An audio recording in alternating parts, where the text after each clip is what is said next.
This is Gaming Perspectives with Saul and Jolene, and today we're talking about advancing your character or character advancement, Right. or something like that. Yes.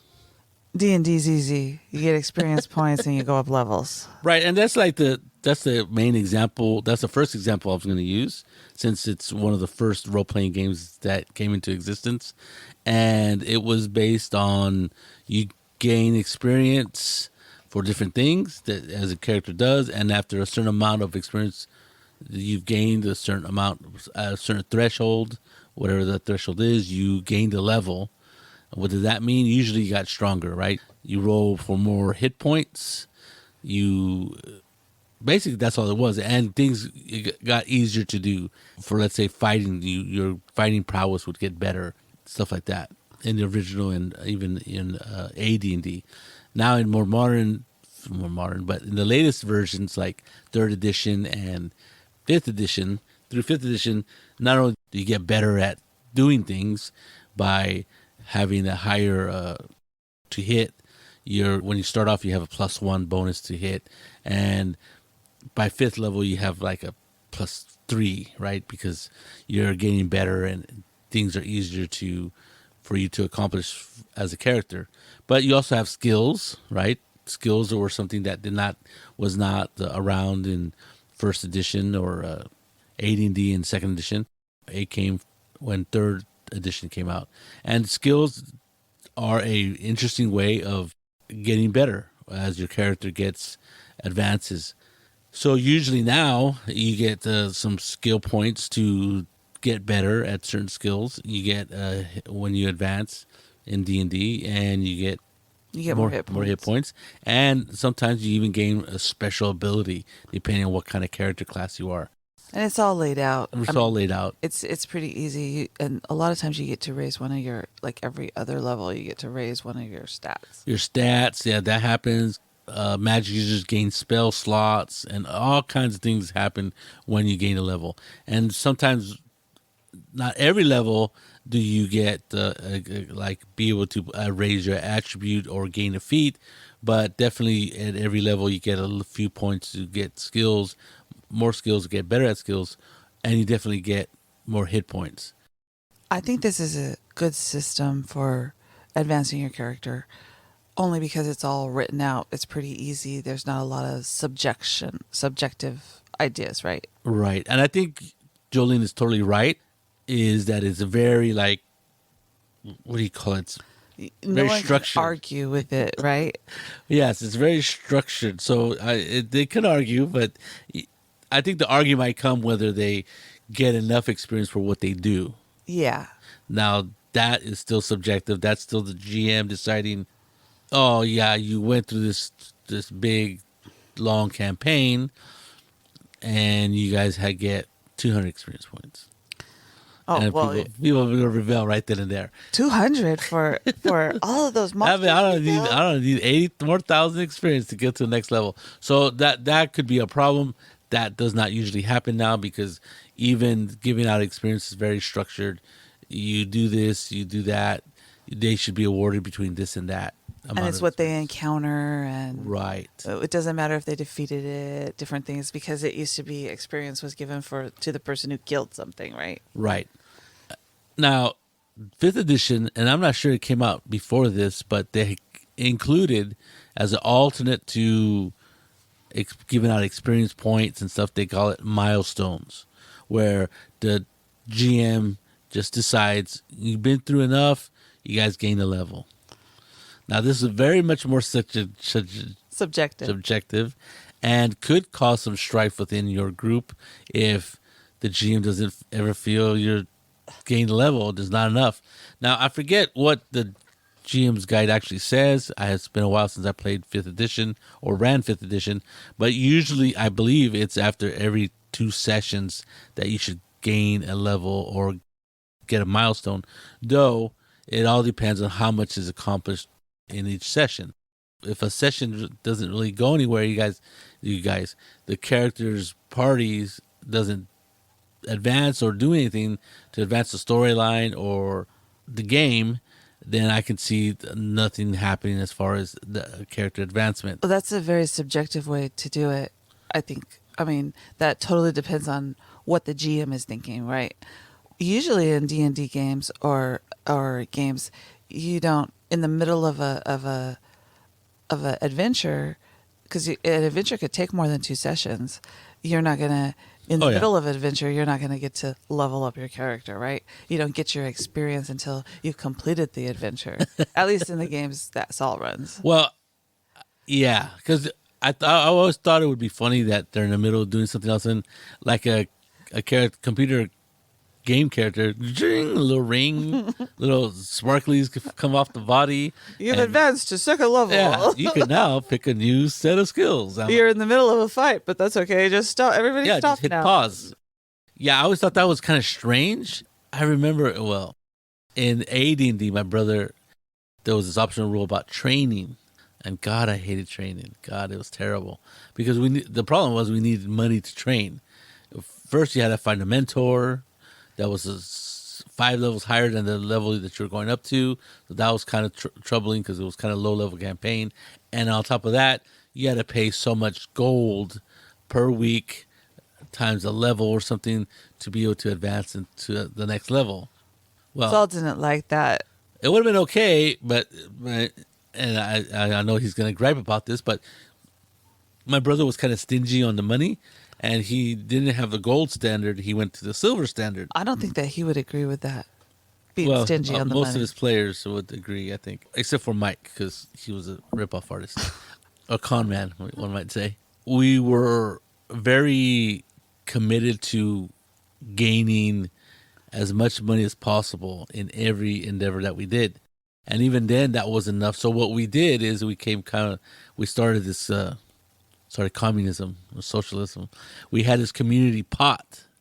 And then what would happen is we'd send somebody to go get trained who we thought deserved it, because not everybody could get trained at the same time.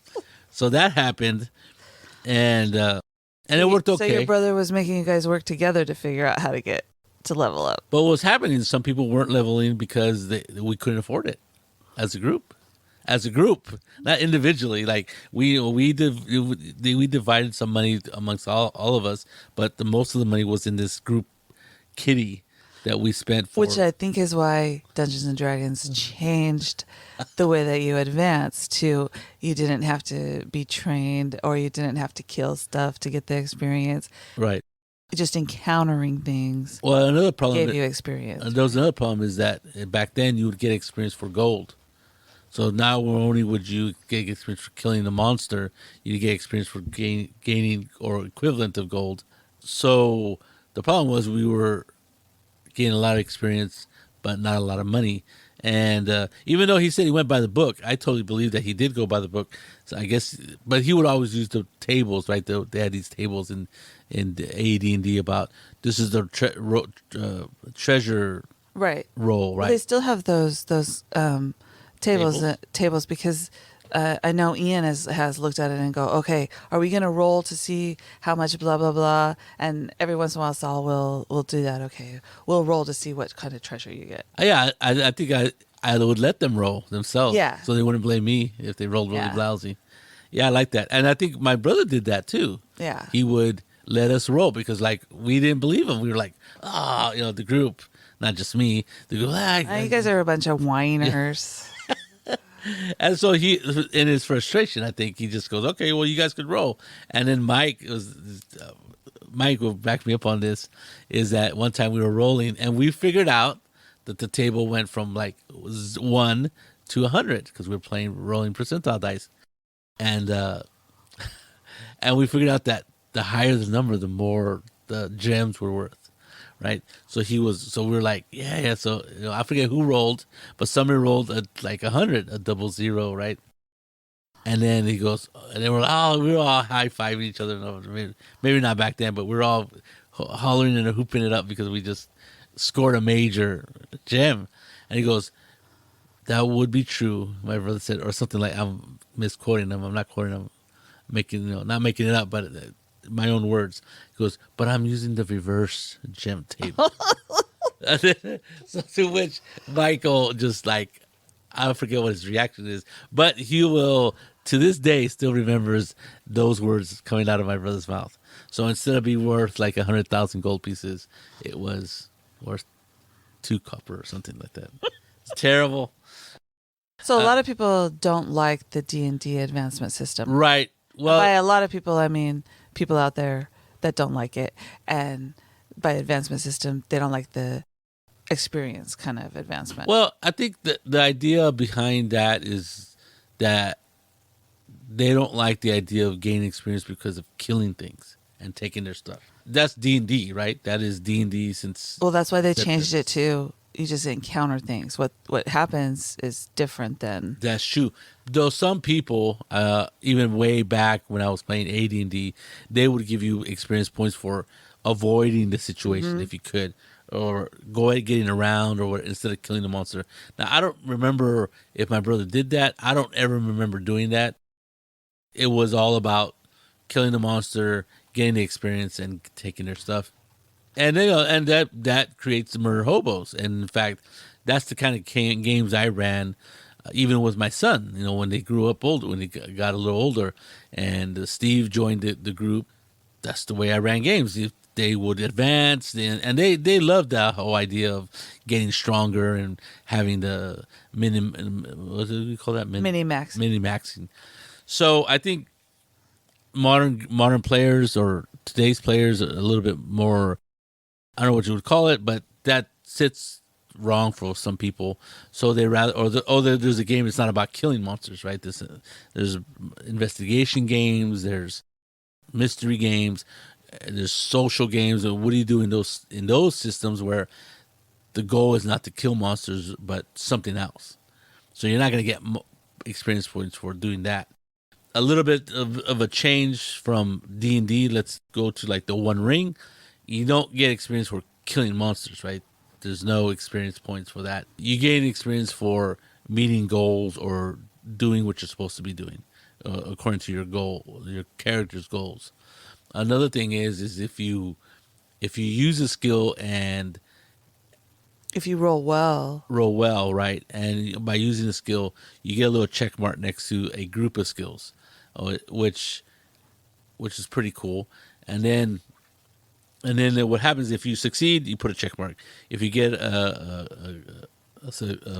extra success. yes, extra success or exceptional success, you get the second check mark. Then there's extraordinary success, you get a third check mark, and then you trade in those 3 check marks for 1 advancement point.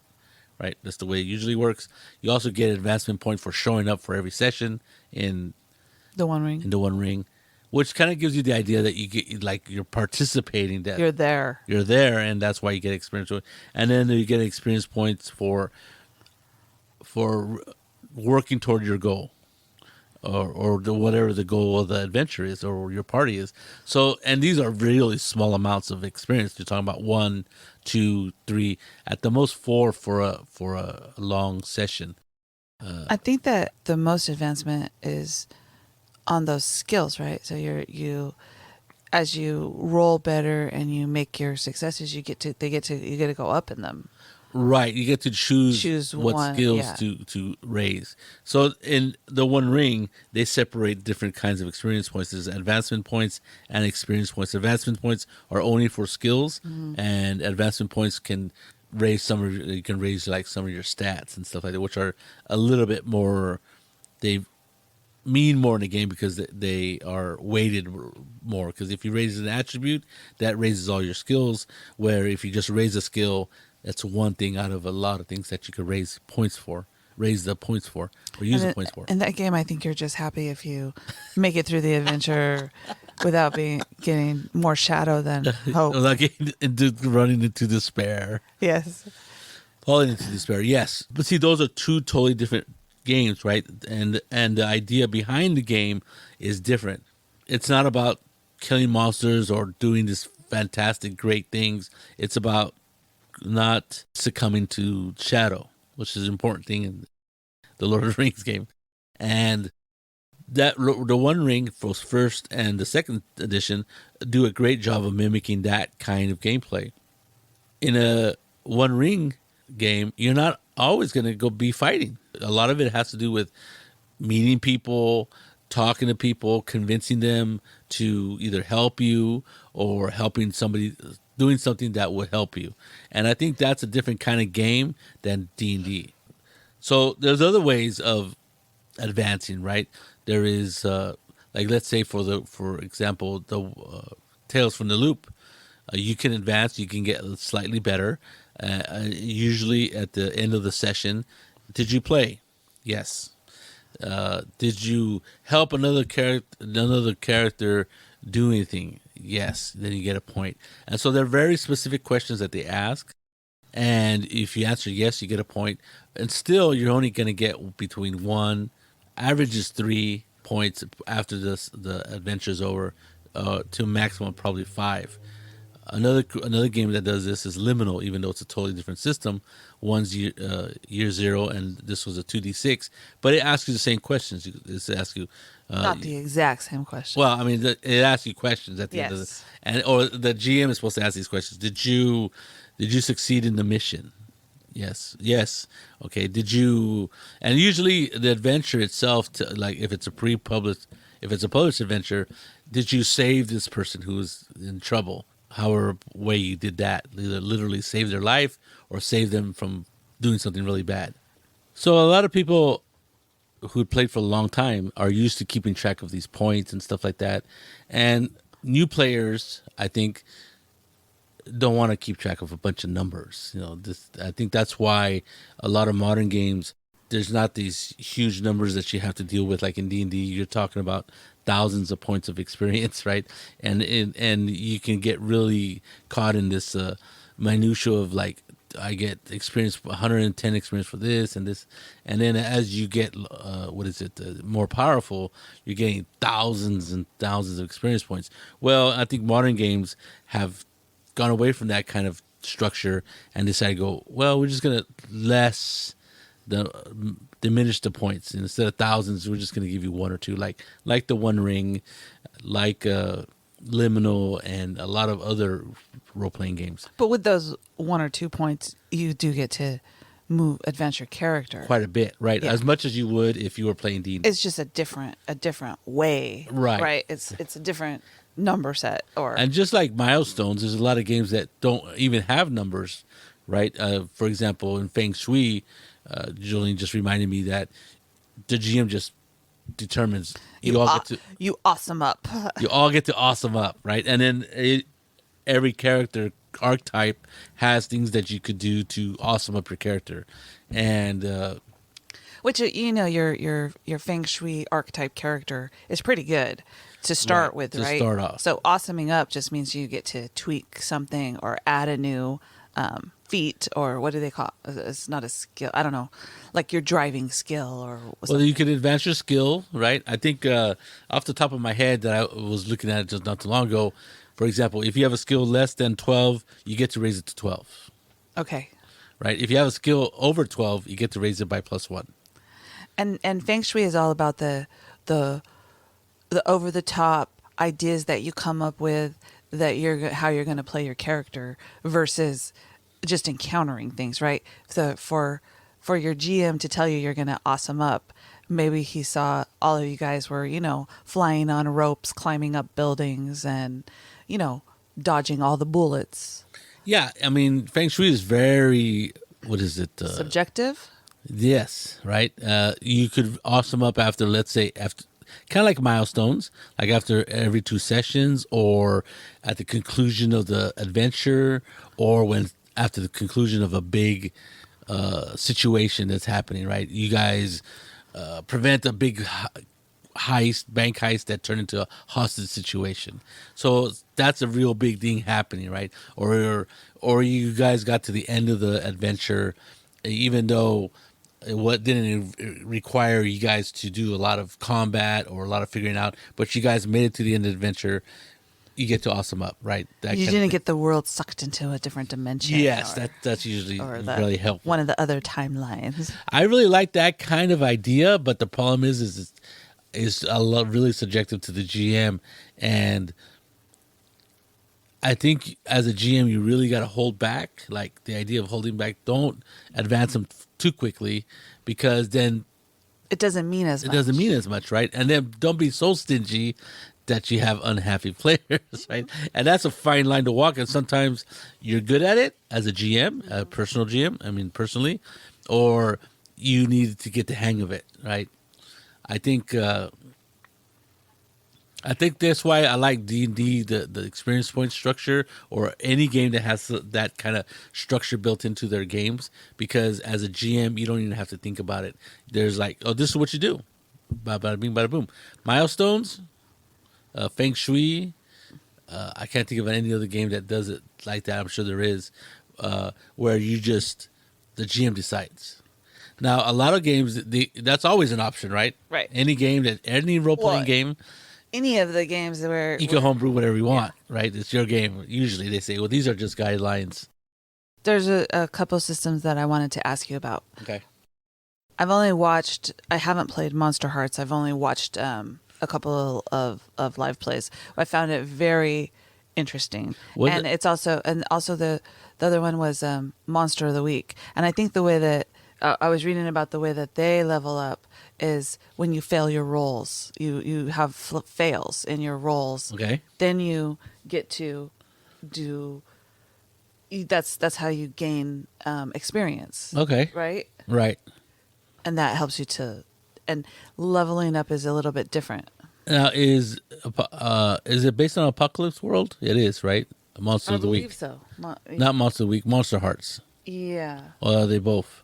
I don't know, because they both say the same thing. You gain XP when you fail a roll. I think that's pretty neat because then the whole idea that you And- learn from your failures or your Yeah, and you right. have options to pick from what you're going to gain. Right. Like that. And that is really neat. I really like that option. I forget what other game. It must be Apocalypse World kind of thing, where you do that, where you fail and you basically you try something. And the thing is, you don't roll for stuff nilly willy in modern games, right? You know, for nilly willy. I mean, some people may not even have heard that since the 50s. But It's willy-nilly dork. what did I say? Nilly-willy. Oh, I don't know. I was going to say something cute, but I can't think of anything right now. But it's willy-nilly? Yes. Okay, what did I say? Nilly-willy. For those of you keeping score on how Saul gets things wrong. Well, I got half of it right, I think.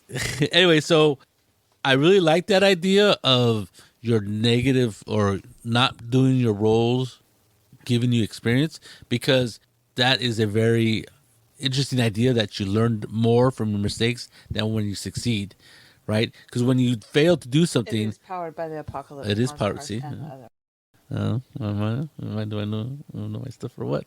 So, yes. So I like that idea. I really do. I like the idea. But in those games, let's say Monster Hearts or any powered by the apocalypse games, any role that you make are like really important roles. You don't roll for like driving skill or something like to get into your car. You know what I mean? You don't roll for like rudimentary stuff. You only roll for stuff that matters. And a lot of role playing games are going that way. If there's no need for a roll, don't roll the dice. If there's no, even more, I think Apocalypse World says it. It might be Fate. But they say if there's no dramatic consequence to the situation, do not roll the dice. That's heavy. I don't know how heavy it is. I mean, it's just, heavy because like people like are so used to go, oh, I'm gonna make a perception check, roll the dice, even without like, oh, he's climbing the wall, I'm gonna climb the wall too, and they're gonna roll dice. I've heard that in session 0, you should talk to your players about that, because rolling the dice randomly or in places where you're not supposed to can be considered bad form. Well, I'm not. Just saying that I'm just letting you know that, because I recently read it and I was like, that's very interesting. Our players don't usually do roll for no reason. Well, the idea is now this is not my situation. There's some GMs that do not like those kind of roles being made without the GM asking for them, right? If the GM asks a certain player, "Oh, that's what you're trying to do," give me a whatever check, whatever they're A doing. climbing check. Climbing check, right? And they roll, and then somebody else goes, "Oh, I'm gonna roll too." So they roll without even asking the GM. Some GMs will take a great offense to that. Why? Not me, Why? because I don't know, because it's like I don't know. I think they don't like the idea that is it an idea that their character had, or they're just doing it because another character's doing it. You know what I mean? That kind of thing. Or like, let's say a perception check. So let's say somebody goes into a room and he goes, and they're all there, right? They're all around your table, and they all can say whatever they want at the time. Or they go like, or the GM goes, "What are you doing?" And then people go, "Well, I'm just looking around." And somebody goes, "I'm going to go into the room and look at let's say there's a bookcase. I'm going to go through the books to see which ones doesn't have dust." And then the GM goes, "Go ahead, roll whatever, perception, investigation, nilly willy," right? And then another player, without asking the GM, goes, I'm gonna roll too." So they roll the dice without being asked to roll and not saying anything specific as why they're rolling. That could have an impact on, or that could negatively sit bad with a GM who they may not like that kind of idea. And then I've seen that happen at a convention. They're like, "Why are you rolling?" "Well, because," I go, "Well, no, he's telling me what he's doing, and I'm asking him to roll." And I'm like, "Ooh." Which I understood where he was coming from, and it's just not my personality. I don't need to control the table that rigidly, but at the same time, it's like you don't even know why I'm giving him the chance to roll. Is the idea, right? Is he just because he's looking? No, because he said some very specific things. He goes, "I'm looking for see what book hasn't been touched in a while by dust or something." Where the other person just goes, "I'm just gonna go to the bookcase and look." So I totally understand that kind of reasoning, and it doesn't bother me too much. I'll just say, "No, you can't roll," or I'll say, "What exactly are you doing?" "Oh no, you're not gonna roll for that." You know, Or you don't need to roll for that. or you don't need to roll for that. Or For let ex- them roll and say, "You don't find anything." Like, come on. It's give the player agency. Well, just the idea that it might be a control issue. I don't know. Anyway, Yeah, you. I'm sorry. You saved me. What do you call it? I got you on a side quest there. A side quest. I totally forgot what I was talking about. Powered by the Apocalypse. Powered by Apocalypse. They tell you don't roll unless there's going to be a dramatic, negative or positive. Whether you make it or fail, there's got to be something dramatic is going to happen if they don't or do make it. So unless it's that kind of decision, What they're trying to accomplish is more role playing versus rolling the dice playing, right? right? And I'm shaking my head enthusiastically Because and that's this is exactly. a sound podcast. Yes, it's not a well. Not We don't visual. we don't have a. It's not a video thing. Correct. You hit the head on the nail, and The nail on the head. Will you stop saying things backwards, dude? I was on purpose. So you hit the head on the now I can't think of it straight.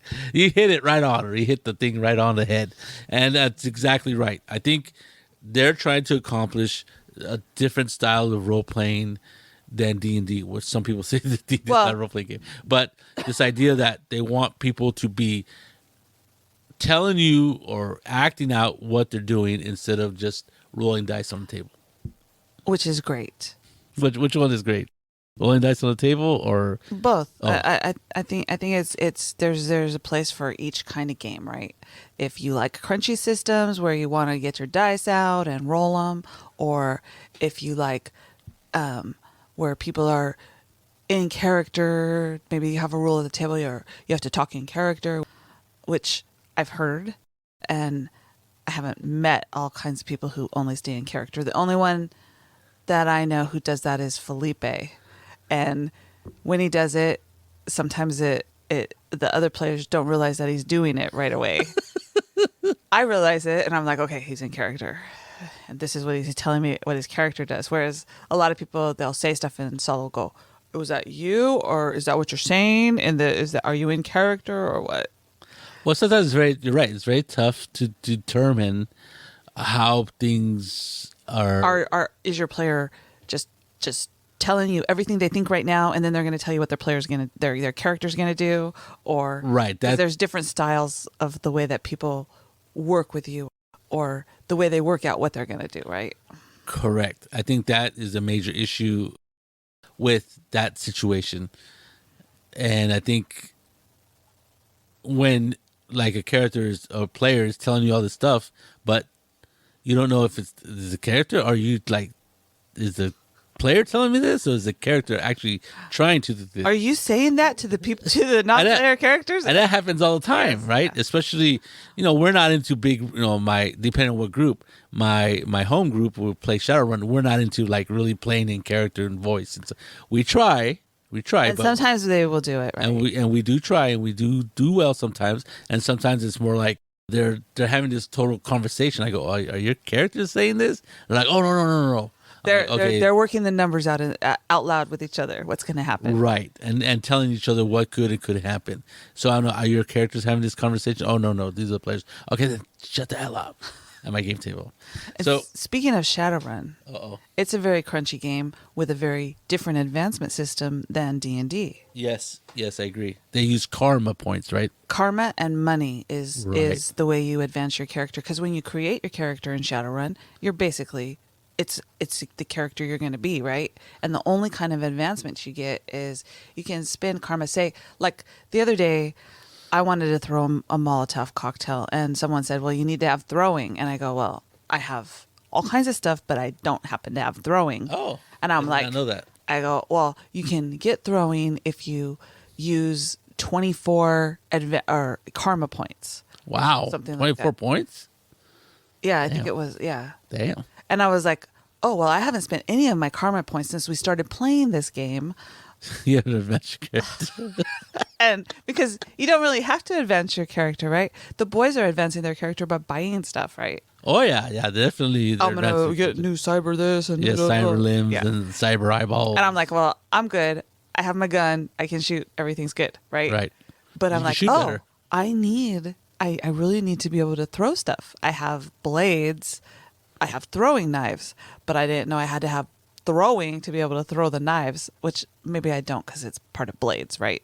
Yeah, that's how you advance your character in Shadowrun. It's really only with karma and money. And you can spend money to get karma or spend Well, karma to get money. That is a house rule or optional rule. Optional rule. And I decided to use it because what happens is, as you get jobs to do things, you get new yen, right? Money, right? And some characters, money is useless, right? Mm-hmm. If you are a magician, Yeah. a magician, Any kind of mage. mage, I mean, money can change your lifestyle and stuff like that, but it doesn't make your character better. Right.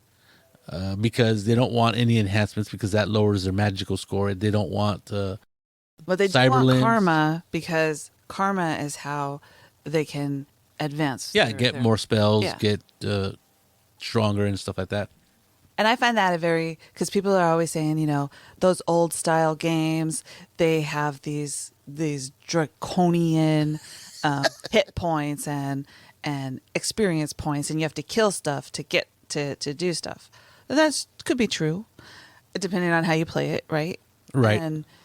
And there's nothing wrong with that. That's the style you want to play, then play that way. But when you look at Shadowrun, you're still doing the same stuff. You're on these missions. You're trying to. Everything is an ethical dilemma. Are you rescuing this person, or are they having you kidnap this person without telling you? Right, those kind of things. Oh yeah. And you advance in a totally different way. Experience doesn't mean anything in Shadowrun because the experiences you have get you money, right? Well, they give you karma too, And karma. which is kind of like experience points, but it's on a very small it's a very scale. small scale because you get like one karma if you complete the mission, No, you get like 3 points, I think. Average between 3 and 10. depending on all the different things Right. you do and how many sessions it takes. Right. And I think things get really expensive as you Yes. get higher and higher level. So experience points, karma, milestones, these are all ways of advancement. But is there any other ways you can advance a character or be advancing the character without any kind of point system or a system like that? Somebody was discussing this, and I don't know if it was, again, I don't know if it was on Reddit or anything because I was reading quite a bit. And they were talking about giving the characters, not giving the characters, but having the characters gain special abilities or powers, or mainly it was through items. Like the person was talking about Dungeons and Dragons specifically, and he didn't like the idea of this experience and you gain a level and all these wonderful things happen. But he was saying, he was talking about like this character had a spear, right? And his spear was like what is it? An heirloom from his like family. It was just a regular spear, but then after a while, the GM secretly started adding +1 to it anytime he attacked. And so the person's rolling the die, and after a while, like other people know that the armor class, right? Oh shoot! And then he's starting to hit. Let's say he notices that he starts to hit when he thinks he should miss. Right? Well, +1, it's not gonna come into effect or affect the game all the time. Right.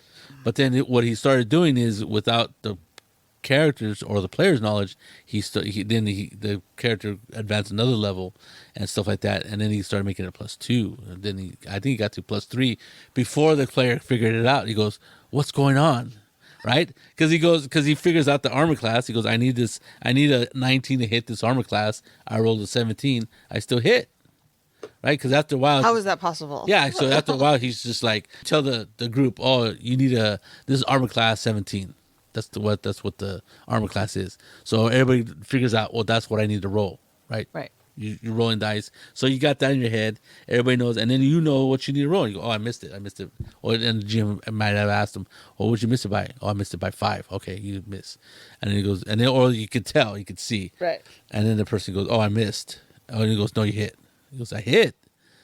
And then he figures something's up, Yeah, right? yeah. But he doesn't tell the player. So that is a kind of character advancement that is neither experience points or any kind of points based. The GM was just giving him that depending on how long and how often he used the spear, because it was a family heirloom, and the whole idea is that it's something that mattered to that character. There's other ways too. Like, I know that you've done this with the boys before, when in Pathfinder and D&D, when they really, really wanted something like, I want to learn how to use this two-handed blah blah blah, or I want to be able to communicate with animals.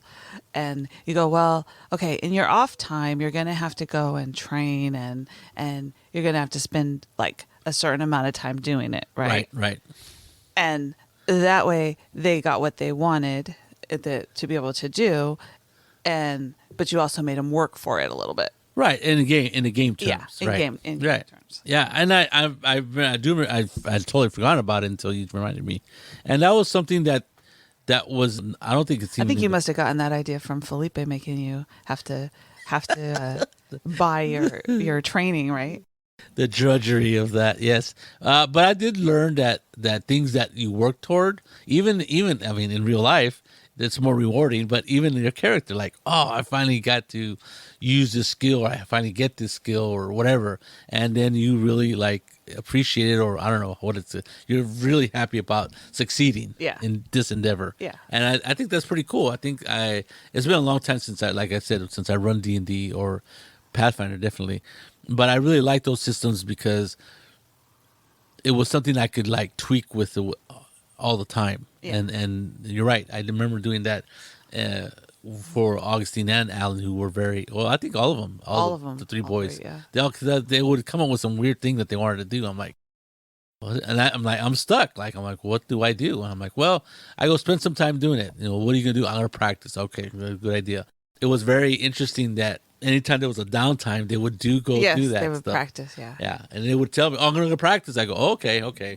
They would make a specific point, like, okay, we're stopped for the evening at the campfire, and everybody, I'm going to practice this sword over here. Yes, it was very interesting. And it was like not in the rules, but it made sense to me. It made sense and it made more sense than the level of advancement, and then you suddenly are able to know how to use a dagger or throw a spear or use a bow. So basically, there's all kinds of ways to advance characters. Right. It depends on the system and how the GM wants to do it, right? Yeah. I haven't thought about this till right now, but the idea, like, if you really like a certain advancement system, can you use it in another game? And of course. And I'm thinking, yeah, you can basically do that. Okay. I'm going to say, of course, with a caveat that there are going to be players who are going to go, that's not rules as written, and Right. we're not doing that. Well, I don't want I to don't do it. want to do that. So you're going to have to, if you want to use a different system of advancement in a different game, you'll definitely need to make sure everybody knows that this is what is happening Probably something that should happen in before you start playing the what's game. session 0, Yeah. right? These are the rules of the game. I think it's a lot of work to do that sometimes, depending on how it is. Like milestones, it doesn't take any work, right? And you just tell the group, I want to do milestones. I think I tried. I even talked to the group about doing milestones, and the boys at the time, they didn't want to do that. Well, they're so into math and figuring out how long it will take to do something or that kind of thing. That they're very crunchy. They like the number. They grew up crunchiness on of- Pathfinder. Yeah. What can you say? Yeah, so they really like that that hard number, right? They like to know what's going to happen because they're in control versus in Well, that sense, right? In a sense, the GM is still in control because he doles out the experience points, right? Right, but they know when they get to that experience point, they can do this. And they also know that if they fight a certain monster, that monster's worth a certain amount of experience points. And they're like, okay, so they can kind of ballpark figure. They can encounter dragons and not have to fight them and still get experience for it. Yes, but what I'm saying is that they know. can figure out a ballpark figure out Yeah. how much experience points, and so they know when they're being shortchanged or I'm pretty on par as to like, oh, I'm doing it right. And they'll tell him. Yeah, I don't think they've ever said, well, is that too little experience points? No, but they go, but then what did we fought this thing or we did this or Did you remember that we killed this thing? I'm like, oh, and sometimes they're right. did you remember that we saw a dragon and we had to talk to it? Do we get experience for that? Yeah, that's exactly what it does happen. So experience points, milestones, other types of advancement. I think you're going to see a lot of different ideas coming from newer games because I think the idea of doling out 100 points for this, 2,000 and stuff like that, that's kind of falling out of favor in a lot of modern games because people don't want to deal with all those number crunchings. But it's being replaced with 1 point, which equals those 10,000 that you That's got, true. right? Or it just happens when the GM feels like. Which seems very odd to me. It just happens when the GM feels like it. But I understand milestones, right? The GM goes, okay, well, we're going to play these 3 sessions, and he's thinking in his head, and then I'm going to advance all of them, right? It could be based on sessions, or it could be based on a certain point in the adventure. He's figured out that after these 3 sessions, they will have encountered all of this stuff. So that would give them. Right. And I think you're right. I think, and depending on how long your sessions are, if your sessions are only 2 hours, maybe it'll be 6 sessions. Or if they're all day. She rolls her eyes. Yes, it could do that. That does happen if you play a long time. We don't play that long anymore. I think we played about 5 hours yesterday. We played from like 12 to 6:30. Yeah, but we didn't get really started till 12:30. There's a lot of shenanigans going on. So I think experience points are going to, advancements, I shouldn't say experience points. Advanced character advancement is really going to be different. Not from now on, but it's going to continue people are going change. Right. To evolve as people play different kinds of games. They And have figure out different conceptions of what character advancement should be. For example, a space opera, you couldn't advance your character because you were basically the pinnacle of that character. The only way you could advance your character is by studying. Mm-hmm. And there was some sort of quadratic equation to figure that out. Mm-hmm. And it was terrible because nobody ever wanted to figure that out. But that was Space Opera from FGU. Even making it an original character was kind of daunting. Other than that system, but I don't know if there's any other systems that basically your character is badass from the beginning and there's about as great as they're going to be. You're not going to learn anymore. I don't know any game that doesn't allow for some sort of advancement in character. The idea behind space opera is totally different from other games where other games were like, you're a peasant, you start off as a peasant and you can become the king, right? And space opera is you're like the elite squad of whatever, A team, whatever you want to call it. And the only way you're going to learn more stuff is by actually learning in playing the game, Yeah. which makes sense, right? But you can never get stronger. You can never like get attribute bonuses and stuff like that. You're stuck at that level or that level of competence as far as your physical attribute. But you can buy stuff, right? Oh yeah. There's always Yeah. money. Yeah, you can Bigger always- guns. bigger ships. Bigger ships. Yes, I think I just like the idea of all these different ideas of character advancement, and I'm waiting to see what people come up with in the future. There you go. This is Gaming Perspectives with Saul, and Jolene. and you have a good day.